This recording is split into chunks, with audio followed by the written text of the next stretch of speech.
Where have all the truly great songwriters gone?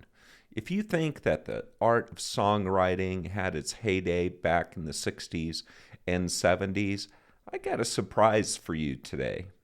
Hi everyone, I'm Paul Crayson and you're watching Music Mentions. Today I'm going to be doing a deep dive review into Jason Isbell and the 400 Unit's latest release entitled Weathervanes. Now, this is not a 5-minute hot take type of review that you see all over YouTube. I prefer longer formats for these reviews simply because as a music fan, that's the kind of review that I want. Tell me something I don't know about the artist. Tell me some insight about the songs. Tell me a little bit more than 5 minutes of thumbs up or thumbs down. And I trust that you like that kind of a review as well. And I've got a great one for you today. So let's talk about who are Jason Isbell and the 400 Unit. This has been Jason Isbell's band and vehicle for most of his solo material since 2009. The name 400 Unit, by the way, is what the psychiatric ward of Eliza Coffey Memorial Hospital in Florence, Alabama was called. This is an American band variously described as Southern rock or folk rock or Americana. Jason Isbell is the star here. He's 44 years old. He's a songwriter, he's a singer, he's a guitarist. He hails from Alabama. By the way, the correct pronunciation of his name is Isbell, not Isbell. He was a member of the great band Drive-By Truckers, which he joined in 2001 when he was only 22 years old. He was on 3 Drive-By Truckers albums, to which he contributed several songs. He was fired in 2007 by the band for becoming too unreliable because of his drinking and his drug use. Now, this is saying something since the Drive-By Truckers themselves aren't necessarily known as teetotalers. Isbell got sober in 2012 and has remained so to this day. He has released 9 solo studio albums, 6 albums with the 400 Unit, including an album of cover tunes, and 3 albums without the 400 Unit. It's germane and important to know that he studied English and creative writing at the University of Memphis. He's also done some acting, most recently in Martin Scorsese's Killers of the Flower Moon. Jimbo Hart, he's also 44 years old. He's a bassist and a backup vocalist. He also happened to grow up in Alabama. We have Sadler Vaden. He's 37 years old. He plays the guitar and is also a backup vocalist. He played for a couple of years with the band Drivin' and Cryin' before joining the 400 Unit in 2013. Derry DeBora plays the keyboards and the accordion. He played for a while in the seminal alt-country band called Sun Volt. I don't have an age for Derry. Let me know in the comments if you know how old he is. And Chad Gamble. Chad plays the drums and percussion. Likewise, I don't have an age for him, so if you do, please let me know in the comments.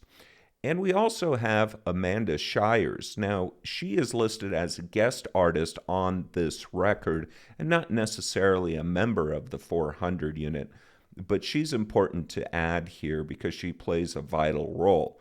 She's 41 years old and plays the fiddle and has some background vocals on this album as well. Most importantly, she's married to Jason Isbell.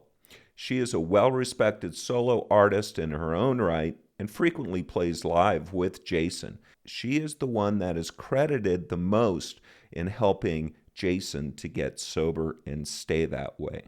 Some quick album notes. This album was released on June 9th, 2023. It's the 8th full studio album of Isbell's material that's original, not counting the cover album that I mentioned a little earlier.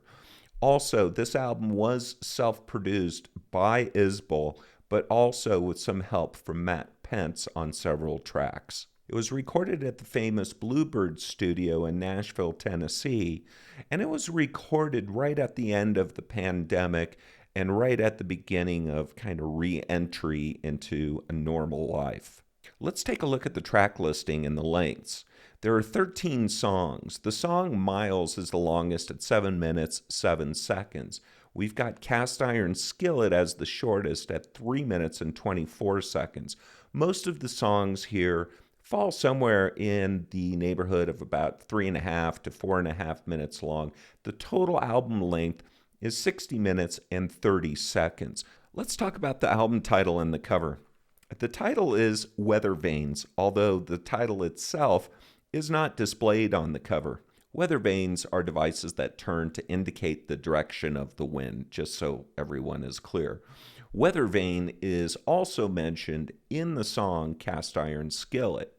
Now, the cover has a photo of a customized weathervane on it, so it's likely Jason thought adding the title would be redundant, as the picture would be enough to know what the album was called. The photo is not black and white, but it is fairly monochromatic. Notice that the background color is an off-white that kind of resembles an overcast or a cloudy sky. All of this does suggest some darkness to the album, which is certainly true, as you'll learn. Let's talk about this sculpture. On the right is the 400-unit logo of an anchor and a dove. Supposedly, this was the wedding logo at Jason and Amanda's wedding. To me, the anchor signifies a grounding or stability, and the dove signifies peace and freedom. To the left is a cast iron skillet, a de rigueur Southern kitchen mainstay, also the name of one of the songs, as I mentioned before. At the top is a broken hunting knife. This is an allusion to a lyric also in the song Cast Iron Skillet. In the song, someone killed someone with a knife and the blade broke off inside the man. Below the metallic ball junction is a symbol familiar to guitar players all over the world. This is the Gibson guitar crown inlay commonly seen on Gibson headstocks. As an aside, Isbell has been honored with signature guitar models from both Martin and Fender. Below this crown symbol are the compass directional indicators, but notice that there are 2 S's and 2 E's. The N and the W are missing. Now, my interpretation on this is twofold. Number one, this is a reference to Isbell's first sober solo album called Southeastern. And number two, notice that the wind is both blowing from and to the southeast, assuming the 400-unit logo is the tail of the weathervane arrow and the skillet is the point. Of course, Isbell is from Alabama, which can be considered southeast on a map. Some general album observations before I dive into the individual songs. I found that the recording quality overall was very good.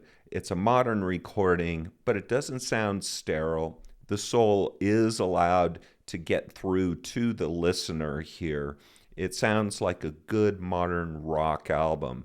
The one thing that I did notice, I felt that Isbell's voice was pulled back in the mix just a smidge. Let me know if you pick up on that as well when you listen to it. This plays like a southern rock or a folk rock album in general.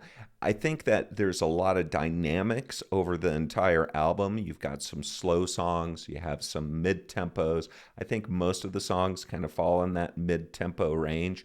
And you've got some balls-out rockers. It's also important to note that, for the most part, this album has some serious themes going on.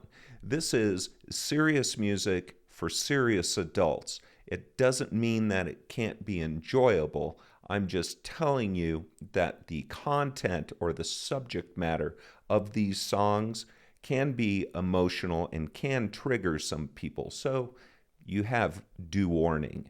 4 songs out of the 13 have been released as singles before the album was released. So let's now dive into the individual songs themselves, starting with Death Wish. This was the first single released, and right away you're hit with the chorus, Jason's voice.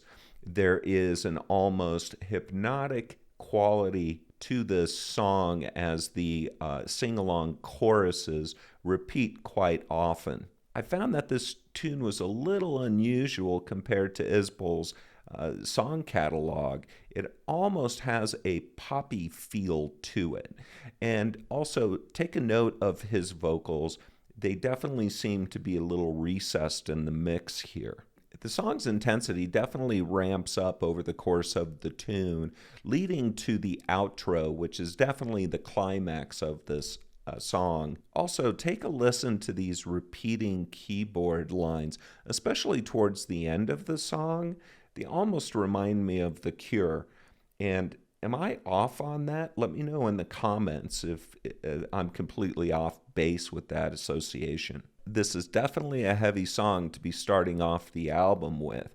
It deals with a man who is in love with a woman that is depressed and suicidal. The chorus here is about this woman whose eyes have lost their sparkle.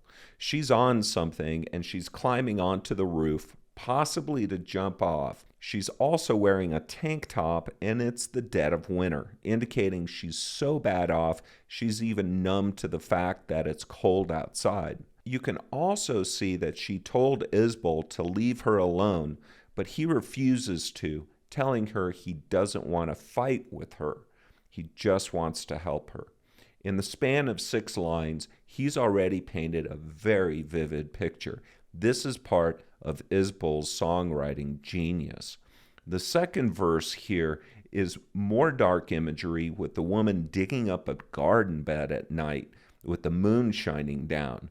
Is she maybe digging a grave?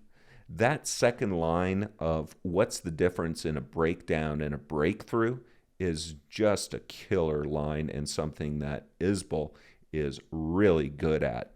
You can tell that the narrator is also frustrated. This is a unique track for Isbell, and he pulls it off brilliantly. Also, check out the cover version that Jack White already did of this song. It's great as well. As a matter of fact, I think Jack White did his version even before the album was released. Song number 2 is called King of Oklahoma, and I would describe this as a mid-tempo song with some country feel to it. There is some fiddle. Isbell's vocals are wonderful on this one, and also the electric guitars sound fantastic. This is another story song that Isbell is so good at. Here are the 3rd and 4th verses. This is a dark story about a successful guy that got hurt by falling off a ladder while trying to relieve himself. And in an all too real twist, he ends up hooked on pain pills, can't work, and the bills pile up. In another verse, his partner, I presume it's his wife, ends up leaving with the kids and says that he has some shit to figure out. The song doesn't let us know what happened after his wife left, which makes it even more powerful and devastating. This is an instant Isbell classic that's super insightful, very melodic, and it has a huge catchy chorus. Song number 3 is called Strawberry Woman, and this is very much a country or folk kind of feel to it. It features a guy on harmonica named Mickey Raphael. He's best known for working with Willie Nelson. This is a very intimate sounding song with a lot of acoustic guitars and very laid back vocals from Isbell. He also plays some slide guitar on this one. The bass itself mostly sticks with the changes, playing very, very sparingly. Overall, the entire instrumentation, I think, is pretty spare on this song. Isbell has mentioned that this is kind of a nostalgic tune about himself and his wife, Amanda. It definitely has this feeling of longing and wistfulness to it. In this first chorus, he is again painting a very vivid picture with his lyrics. The post he's referring to here is a town in Texas. I love this line about thick-cut bacon on Texas toast. Such great imagery. It's like he's saying Amanda really stood out from the bland Texas landscape. Overall, this is just another great Isbell song. The 4th song is called Middle of the Morning, and this was the 2nd single from the album. This song is a little bit of a slower pace, And it's really notable for these soaring vocals that Isbell is showcasing in the verses. There are a couple of times in each verse where his vocals soar way high. It's almost like he's crying out. It's a very memorable effect. The playing on this tune is exceptional, and there's some really tasty guitar lines. And yes, this is another dark tune with a sense of melancholy about it. This is the fourth verse. Seemingly, this is a lockdown song about being stuck out of your routine and stuck in your own head. It's what I interpret as that antsy feeling that I think many people were familiar with during the pandemic. In this verse, he's outside screaming in frustration. Here's one of the choruses. I think Isbell is aware that his frustration at being locked up at home is making his wife wary of him. For this reason, he's trying to keep his distance from her. That second line, I sit here on the tailgate like a farmhand's ghost, is one of the most memorable from this album and is another example of what Isbell does so well in his songwriting. Another modern-day Isbell classic. Song number 5 is called Save the World. This was the fourth single, and this is also a pretty dark song. The verses and the pre-choruses are rather quiet and a little slower paced, and the energy of this tune is definitely within the choruses themselves. There are a lot of these guitar double stops throughout the song. You'll pick up on them, and they're very cool sounding, but they also lend the song kind of an ominous feel to it. And I also think that this is another song where Isbell's voice is a little bit back and recessed in the mix. Here are the first two verses. This song is ripped straight from the news headlines, specifically the Uvalde, Texas elementary school shootings, where the police didn't respond the way they should have. Isbell and his wife are parents to a young girl, so this is an obviously personal song. Isbell is frightened for his daughter and is scared himself. I think a lot of people can identify with this in this day and age. This is a great song regardless of how hard it may be to listen to given its subject matter. Song number 6 is called If You Insist. This is another mid-tempo tune. There's some light percussion on this one, and also Amanda is playing fiddle again. And make sure that you check out these great moody background vocals.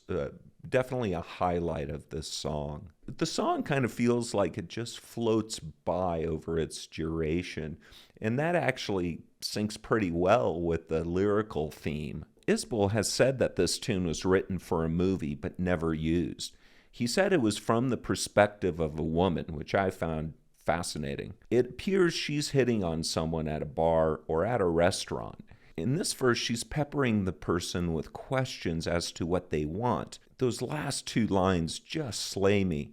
She got so tired of putting out fires, she just laid down in the flames. It's obvious that this woman does not want to end up lonely like her mom, and that's her motivation for pushing on this person to get together with her.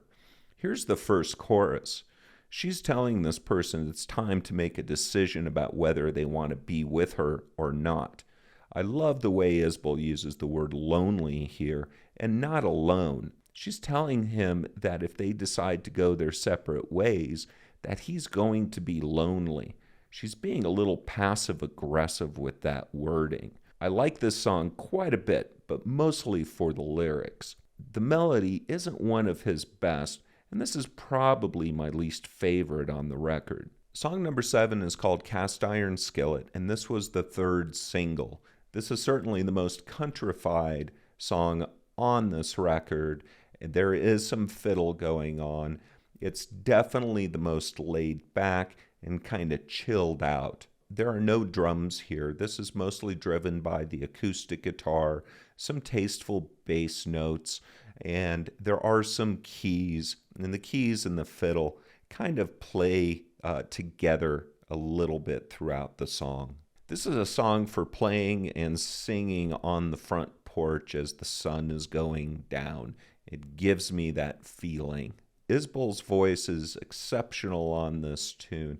He really conveys a lot of emotion with his delivery here. This track starts with this chorus. Jason has mentioned that this song is about real things that happened to him when he was younger, but it's also about some sayings or adages, particularly in the South, that are commonly accepted as true, but aren't.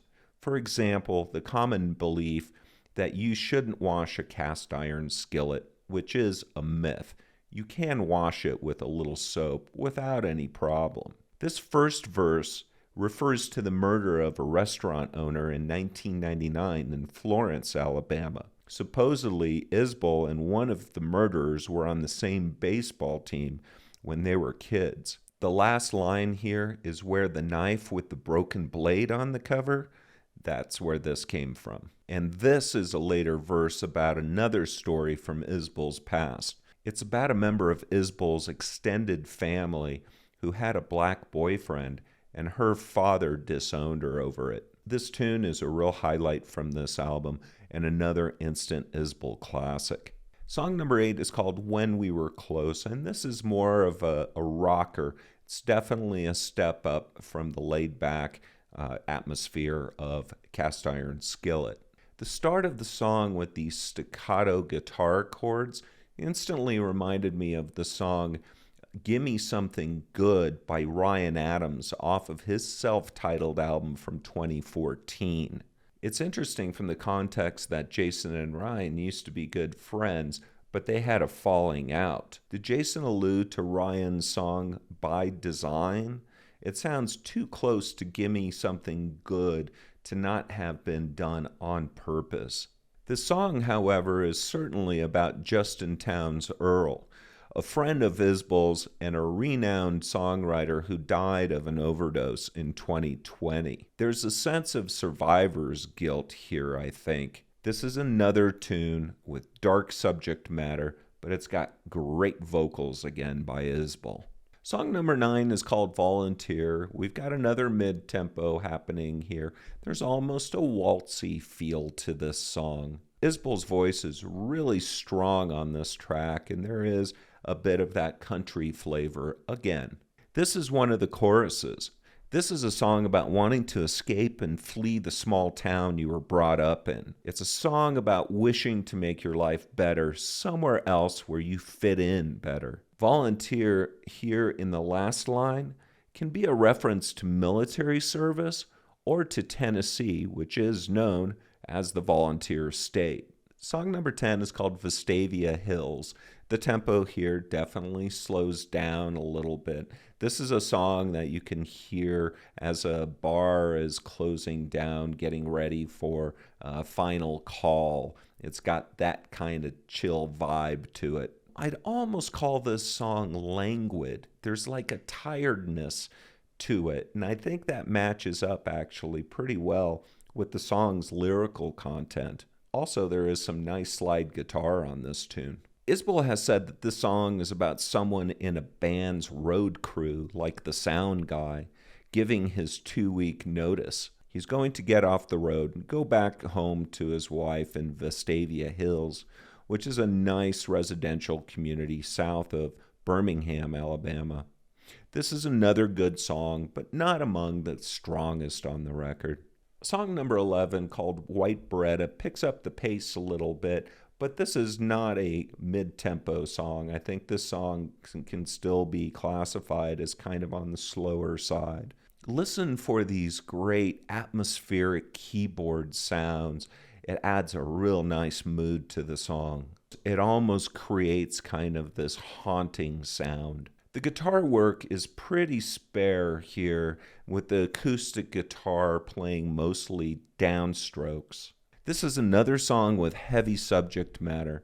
Supposedly, this is pretty autobiographical, with Isbell driving his girlfriend in a Chevrolet Beretta when they were teenagers to get an abortion. He said this song is about regret and not knowing what to do at the time because he was so young, especially growing up in the religious South. This is a very strong and emotional song.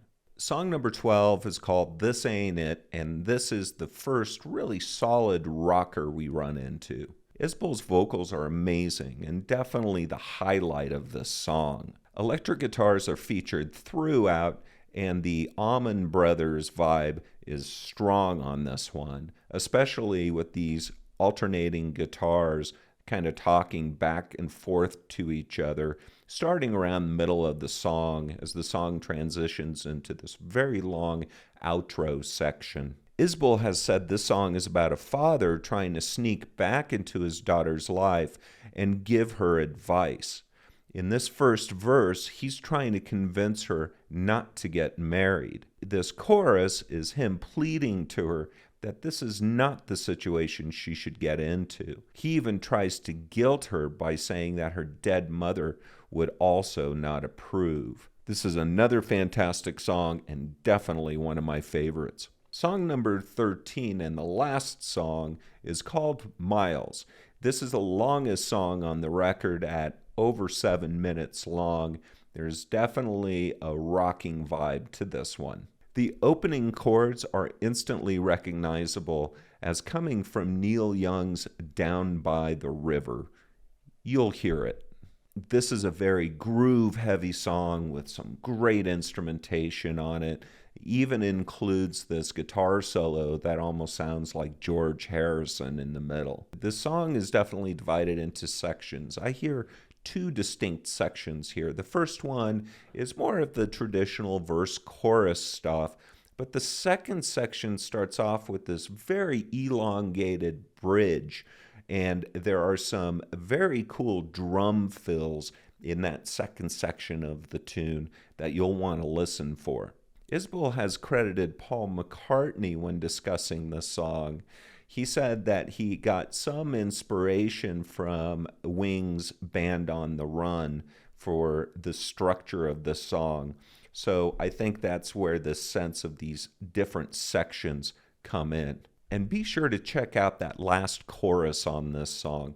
There's some fantastic background vocals that are going on. It's a fantastic way to end the song and to end the album. Just superb. Here is the opening verse. It's about a man that doesn't realize the space that grew between him and his partner until it was too late. Here he's finding out she's having an affair. I think the third line may be a reference to the old B.J. Thomas song called Hey Won't You Play Another Somebody Done Somebody Wrong song. I don't think it was an accident by Isbell. He is a songwriter that is intentional, and I'm sure he was winking at that B.J. Thomas song when he wrote this one. Anyway, this is another instant Isbell classic and another favorite of mine. He is one of those really true, rare triple threats. He's a great singer, he's a great songwriter, and he's a great guitarist. This album is a solid hour of fantastic songwriting, fantastic musicianship, and it demands that you listen to it on repeat. You're going to want to. Isbell knows how to write a good melody, and these songs are so full of melodies that you're going to be humming them in no time at all. Yes, the subject matter on this record can be very deep and dark, but I appreciate the fact that it respects the intelligence of the audience. That's very rare these days. It's good to find a grown-up record like this. These are songs that will continue to reward you the more you listen to them, as you pick up little nuances and little lines that you might have heard several times before, but when you're listening to them in a certain situation, all of a sudden, the line clicks for you. Isbell is not the kind of songwriter that wastes even a single word. He cuts straight to the emotional core in what it means to be a human. He reveals these human truths about ourselves and others in ways that very few songwriters can manage. He is a true craftsman. He's proven himself over the years to be one of the best at what he does, and this album is no different. It actually raises the bar. Now, it's not my favorite Jason Isbell album. That would be Southeastern, since that album just holds a very special place in my heart. But Weathervanes, I think, is a very comfortable second place to Southeastern, and that is saying something. I'm giving this album a 9 out of 10. As usual, this is just my opinion. Your mileage may vary.